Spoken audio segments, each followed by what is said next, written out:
Well, according to a recent article by our next guest, this budget is unveiled at a time when 1% of the people in the United States take in nearly a quarter of the nation's income.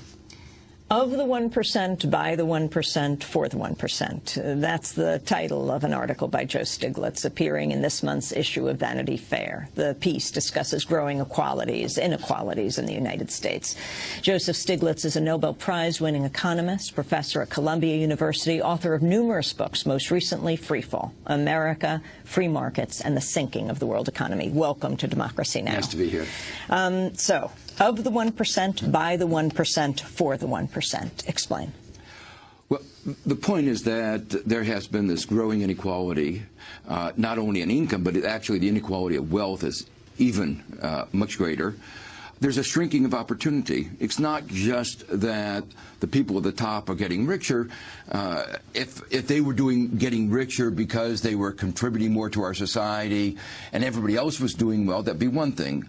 But actually, they're gaining and everybody else is decreasing.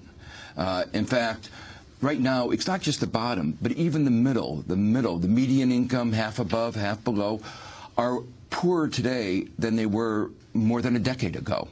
So all the growth that has occurred in our country over the last decade or more has gone to the upper 1–2%. At the same time, there's really shrinking opportunity. We used to think of the United States as the land of opportunity, Horatio Alger, anybody could make it. And we used to think of ourselves as different from old Europe, as we used to call it. But the statistics show otherwise. Now, yes, we have some dramatic examples of people making it from the bottom to the top, middle to the top. But the statistics look at, what happens on average. What is the chance of somebody at the bottom making it to the middle or the middle making it to the top? And right now, we are worse than old Europe. This is something dramatic that has happened over the last 30, 40 years. And what's really happened is old Europe has become more of a land of opportunity. They reformed their education systems after World War II. They said that they recognized they had a problem, and they changed.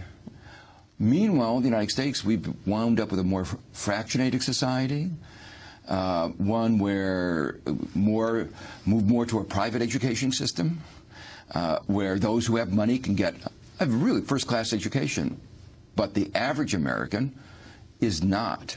And those have come out of those education statistics that came out not long ago show that on average Americans are doing more poorly than countries around the world. And in a way, this is related to some of the issues that got raised in the context of the financial crisis. Remember the discussion about the bonuses? And that's related to the same idea. The question was, if people were getting rewards for contributing to our society, a theory that was in the 19th century called marginal productivity theory, then you could say, okay, those who contribute more should get more. But what we saw in that crisis was that these titans of the financial industry got mega bonuses while their companies were making mega losses, and while they were, as a result of their actions, our economy and the global economy went into a real tailspin from which we have still not recovered. Their salaries have recovered, but not the rest of us. Well, Joseph, given this trend, as you say, it's been going on now for decades, we've been startled in the last few months by Democrats at both the national level and some state or local levels further increasing the bonanza of this 1%. We had, obviously, in Congress, the extension of the Bush-era tax cuts for the wealthy that were supposed to be eliminated. And here in New York State, we were startled that the new Democratic governor, Andrew Cuomo, abolished a millionaire's tax that had been instituted a few years earlier, so that in both ends, if you are a multimillionaire in New York State, you benefited from both the federal policies as well as the recent state policies. So the Democrats are supposed to be, to some degree or other, the party of labor. What they're doing, let's be clear, they are better than the Republican positions, and some of them have thought against these tax cuts for the millionaires. But to me, this makes absolutely no sense. You know, we're big discussion you were talking about earlier about the budget deficit.